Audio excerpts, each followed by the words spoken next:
somewhere right now, someone is hearing a strange noise in the dark and completely ignoring it. Oh, absolutely. Someone is actively ignoring a giant glowing red flag. Like neon red. And someone is absolutely making a decision that will haunt them for the rest of their natural life. And honestly, it is probably someone in Fromville. Literally. Babes, welcome back. We love you. We see you. And babes, go ahead and share this right now because, babes, we are spiraling. We are fully in a downward spiral. I'm unwell. I am so unwell. But before we get into the absolute chaos of this recap, Snark Squad, we have to talk about our weekend. Because, babes, we just got back from a little shindig with some friends after a literal 6-hour drive home from New York. 6 hours in a car. With you controlling the O chord, which is its own kind of psychological torture, by the way. Excuse me, my playlists are top tier. Yeah. But honestly, summer barbecues and backyard get-togethers are just elite. They hit so differently. They really do. There is just something about seeing your friends after a ridiculously busy few weeks. Like, we have been grinding, and just sitting in a backyard with a paper plate is exactly what I needed. Even though we arrived so tired, like, we pulled up completely exhausted, ready to stay for maybe an hour, and then the chaos of just being around good people took over. Oh, we stayed for hours. You literally cannot leave a good summer party. The time blindness is real. It is so real. And I think part of the reason we stayed is because somehow good food just makes everything better. It magically cures exhaustion. Can we please talk about the food? Because, babes, it was unbelievable. I am still dreaming about it. I need to tell the Snark Squad about this menu. We had these roast beef and cheddar sandwiches that were, I cannot even explain the flavor profile. They were toasted. The bread was like perfectly buttery and crispy. I ate 3. You absolutely ate 3. And then there was the taco salad, which I usually do not even care about, but this one was like layered. It was doing things a regular salad simply cannot do. It was serving. And the Rotel dip, oh my God, the Rotel dip with the little scoop tortilla chips. I was hovering over the snack table like a vulture. We both were. There were so many snacks and sides, and every single thing tasted amazing. We absolutely overindulged. I have 0 regrets. 0, none. But honestly, if anyone is wondering why we only have huge tumblers of water on deck tonight, now they know. Yeah, we are in our hydration era right now. Because, babes, after a full day outside in the sun, eating all that sodium, we are fighting for our lives trying to stay hydrated. And fighting the sun, apparently, because I am absolutely getting sunburned. I can feel my shoulders radiating heat right now. I am so sorry, but I am thriving. I am somehow turning into a tanned summer baddie. Like my skin just absorbed the vibe. I hate you. Sunscreen remains a mere suggestion to me, and I am paying the ultimate price. I look like a distressed lobster. Well, I told you to reapply, but you never listen. Summer always feels like a battle against dehydration and UV rays. And honestly, I'm winning and you are losing. Let the record show you are bragging while I actively suffer. I am. But we need to pivot because, babes, we need to get into this recap. Because this episode left absolutely no crumbs. None. It scraped the plate clean and then smashed the plate over our heads. Exactly. Oh. I am sweating just thinking about it. Season 4, Episode 9, The Calm Before. Which is such a shady title. Because there was absolutely 0 calm. It was pure stress from minute 1. We have to start with the tunnels, right? Because the entire safety net of the town is just gone. Gone. Evaporated. The moment Tabitha looks Boyd in the eye and drops the bomb that the man in yellow just strolled right past her talisman, I screamed. I literally had to pause the TV. Because up until now, the talismans were the only thing keeping these people from turning into monster chow. Right. And Tabitha's like, yeah, he came inside. He didn't care. And you can see Boyd's soul leave his body. Boyd has spent years telling people, just stay inside, keep the talisman up, and you will be fine. And now he realizes the walls of his fortress are made of literal tissue paper. Which completely explains why he suddenly flips and is like, okay, Jade, let's do your absolutely unhinged plan to go underground. Because what other choice do they have? Sitting in the house is just waiting to die now. But the plan itself? Going into the monster nest to steal the Anghkooey children's bones, I would rather pass out in the woods. No, same. Yeah. I would absolutely perish. But the lore drop here is so crazy. Because Sophia, who is really the man in yellow, says the town is built on ritual. Yes, the whole how you do something is just as important as what you do. Exactly. And Tabitha is staring at those creepy talisman drawings, and she goes full detective mode. She realizes the drawings show two specific people. Right, which means it has to be her and Jade. Like, the universe is demanding symmetry. They are basically the reincarnations of the people who originally failed those kids. Which is such a wild burden to put on them. Yeah. And Jade is over here operating on a totally different frequency because he took those mushrooms. Oh my God, Jade on shrooms is my favorite Jade. He is just having these massive breakthroughs while completely out of his mind. He theorizes that the bones act as a natural ward, like bug spray, but for ancient smiling demons. If you do the ritual right, if you mess up the syntax, the bug spray becomes hot sauce and you are the chicken wing. That is exactly what it is. It is like trying to put in a cheat code on a broken controller. Right. One wrong button and it is game over. But the visual of them down there. Disgusting. Terrifying. I was hiding behind a pillow. They had a piece of plastic tarp from a hardware store and some twine. That was their defense system. A single talisman strung up on a tarp. While they are surrounded by sleeping monsters, I was holding my breath. And the sound of the shovels. Clink, clink, clink in the dark. It was so loud. And then the monsters wake up, and they don't even roar, they just smile. That is the worst part. The polite, creepy smiles. One of them literally whispers, you know, you really shouldn't be doing that. The audacity, like, mind your business, demon. I would have dropped my shovel and cried. I would have fainted. I would have been a liability. But while they are playing Bob the Builder in the dark, the rest of the town is outside trying to dig up the bottle tree. Which is its own chaotic mess, but they are so busy looking at the tree that they do not see the massive problem sitting right in the diner. Yes. Okay, we have to talk about the diner. Yeah. Because I have thoughts, I have feelings, and I am ready to fight the entire internet over this. Oh boy, here we go. You are going to defend Clara, aren't you? I am. Because Clara making that bargain with the man in yellow when she first got to town, everyone on Reddit is calling her evil and stupid, and I am just like, babes, be for real. Okay, lay it out for me, because she basically sold out the whole town for a VIP pass home. She did. But put yourself in her shoes. You arrive in a nightmare dimension, you see people ripped in half, you are traumatized, and then someone says, hey, do me a favor and I'll send you back to your couch.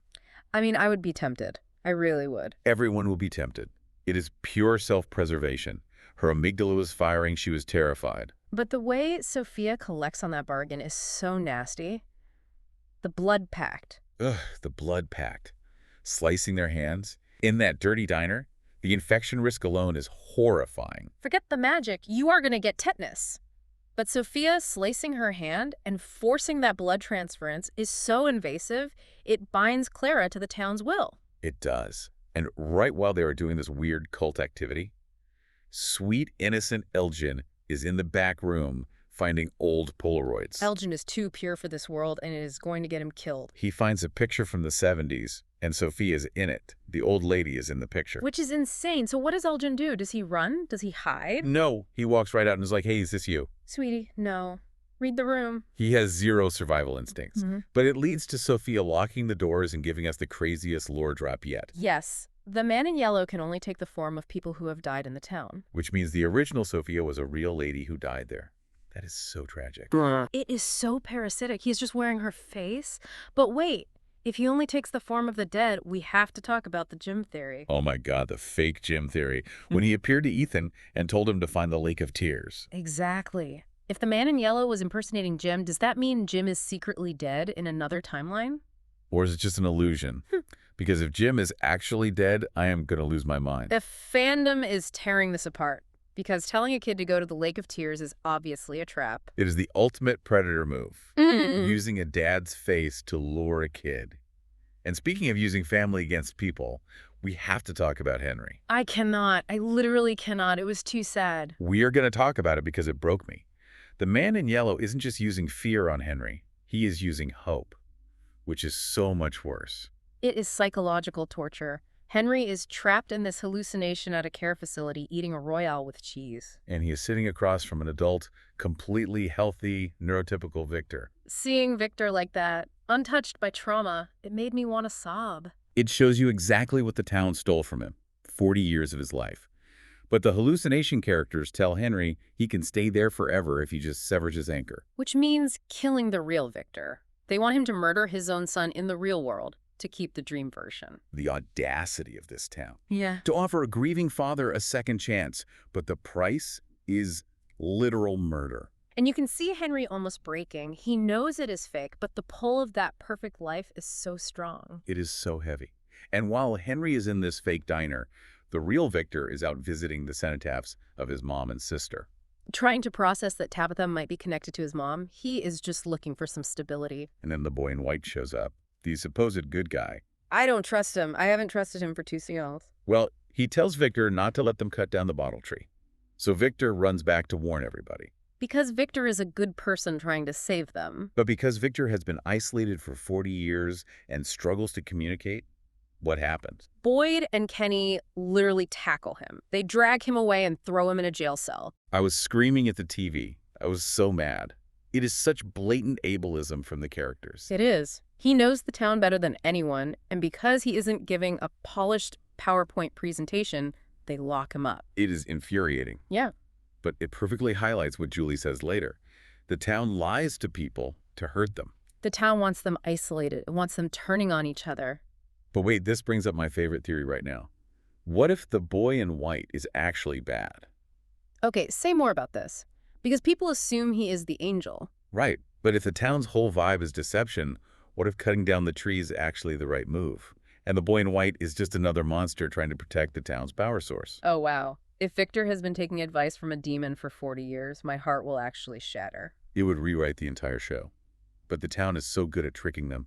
Look at what is happening to Fatima. Fatima! Oh my god, the body horror this episode served was entirely too much. It was disgusting. Christy finally checks her, and her resting heart rate is 19 beats per minute. 19. You are medically a ghost at that point. You are deceased.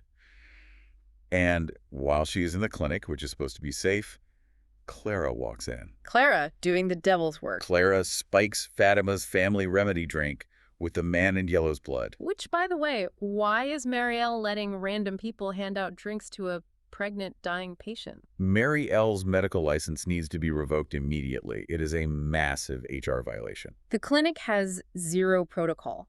But the second Fatima drinks it, the transformation starts. The stomach cramps, the hair falling out in clumps. And the black veins. The monster veins crawling up her stomach. I was gagging. And everyone on Reddit is like, oh, she is turning into the kimono woman monster. Which makes no sense. The kimono woman has great hair. Fatima is going bald. Thank you. She is not turning into a basic monster. She is just dating something new. She is a host for a boss-level threat. Which is so tragic because think about her golem. She spent 7 episodes making that clay golem for protection. And it was completely useless. Because the monster didn't break down the door. It came in a teacup. A Trojan horse. The town just laughed at her little clay statue and attacked her from the inside out. It is the ultimate violation. And honestly, the tension of all this is tearing the fandom apart. We have to talk about the metadrama. The Reddit threads are a war zone right now. People are so mad. They're calling the characters stupid. Especially about the rope ladder. Oh, the ladder that Sophia secretly cut just enough so it will snap when someone climbs it. And everyone is screaming, why didn't Boyd check the ladder? Why didn't they do a safety inspection? Because they're tired. People want these characters to act like a SWAT team. Exactly. I saw a comment defending them, pointing out that trauma literally rots your brain. You are sleep-deprived, starving, and terrified. Yeah. You are not going to be OSHA compliant. You're just trying to survive the next 5 minutes, and the same goes for Julie. Oh, Julie. Finding out she has time-traveling, story-walking visions and just keeping it to herself. The audience has dramatic irony. We know she has the answers, so we hate that she is hiding them. But she is a teenager who thinks she is losing her mind. Of course she isn't putting out a press release. Exactly. It creates this agonizing viewing experience. It is pure anxiety. Speaking of anxiety, babes, it is time to transition into our segments, because I need to rank these people. Let's do it. Segment 1, absolutely not surviving. Okay, the premise is simple. Who would survive 24 hours, 1 week, or 1 month in Fromville, and who gets eliminated immediately? You go first. Eliminated immediately. Elgin. I love him, but if you walk up to a demon and ask if they dropped their Polaroid, you do not survive day 1. Honestly, facts. He would not make it to sunset. I think Clara survives 24 hours, but not a week. Why? She made the bargain. Because the town always double-crosses you. She thinks she has a VIP pass, but they are going to use her and lose her. That is a very good point. Okay, 1 week survival. Marielle. Because her medical skills are basically non-existent at this point, but she can hide behind Christy. Shady but true. For 1 month, I'm going to say Jade. Because he is crazy enough to match the town's energy. Jade on shrooms could probably negotiate a lease with the monsters. He is untouchable right now. He really is. Okay, segment 2. Town Hall of Terrible Decisions. What was the absolute worst choice made in this episode? I mean, Boyd locking up Victor has to be top 3. You are ignoring the senior citizen of the nightmare dimension. It was so arrogant. But for me, the worst decision is Marielle letting Clara handle Fatima's drink. It is just so reckless. You are in a clinic. Watch your patients. The malpractice is staggering. My honorable mention for terrible decisions is Elgin, obviously. Just Elgin existing in that diner. Poor baby. Yeah. Okay, let's move to segment 3. Conspiracy Corner. Bring out your wildest, most unhinged theory. Okay, I am doubling down on the Fatima baby. I think she isn't just gestating a monster. I think she's gestating the replacement for the boy in white. Wait, stop. What? Think about it. If the boy in white is an ancient entity, maybe it needs a new physical vessel. And Fatima is the purest person in town. It is corrupting the best thing to make its new avatar. I have full-body chills. That is so dark and so brilliant. What is your theory? My theory is that the bottle tree doesn't lead out of the town. I think the bottle tree leads to the original timeline where the town was founded. Like a literal time machine. Yes, because Julie is story-walking through time. The town is built on loops. If they cut down the tree, they don't escape. They just reset the loop to the 1970s. That would mean they have to live through everything all over again. I hate that so much. Which is exactly why the show would do it. All right, final segment. Segment 4. Main character energy ranking. We're ranking them on survival instincts, chaos level, intelligence, courage, and overall MCE. Okay, lowest MCE right now has to be Jim. Jim is giving NPC energy. He's just wandering around being stressed. Totally. Next up, I think Tabitha has high courage but mid-level intelligence. She literally walked into a dark tunnel with a piece of plastic. Courage. Yes. Brains. Questionable. Exactly. Who has the highest chaos level? Jade. Uncontested. He is hallucinating. He is yelling. He is doing arts and crafts with bones. He is the moment. Yeah. But who has the most main character energy overall? It has to be Boyd, right? He is making the hard calls. No, I disagree. I think Victor has the most MCE. Really? Victor? Yes, he is the one trying to stop the apocalypse while everyone else is playing sandbox politics. He knows the lore, he talks to the entities, he is the tragic hero. Okay, I see your vision. Victor is the secret protagonist. He always has been. And babes, as we barrel toward this season 5 finale, we have to remember the ultimate takeaway. The monsters in the tunnels are just the guard dogs. The real enemy is the paranoia. The town wants to turn them against each other. Exactly. It uses fear to make them turn on their friends like Clara did. It is a cautionary tale about toxic environments. But I do have one final thought to leave everyone with. A little late-night spiral. Hit me. If the town feeds on their hope and gets more aggressive every time they try to escape, what if trying to leave is what powers the machine? Like struggling in quicksand. Exactly. What if the only way to beat the town is to literally sit down, give up, and refuse to play the game? Would the town starve? Oh my God. Is apathy the cure to the apocalypse? It is the ultimate rebellion, just going, nope, I live here now, pay my rent. I would absolutely just open a boutique in the diner and call it a day. That is so wild. Snark Squad, we need to know what you think. Yes, get in the comments. What is your biggest theory right now? Who do you think is going to die? Which character would you actually trust with your life? And which character would you absolutely never follow into the woods? Because for me, it is Jim. Oh, 100% Jim. But babes, thank you so much for listening and spiraling with us. Remind yourselves to subscribe, leave a review, and share this podcast with a fellow mystery-loving babe. We appreciate you so much. Keep questioning everything. Stay curious, stay chaotic, and we'll see you on the Snark side.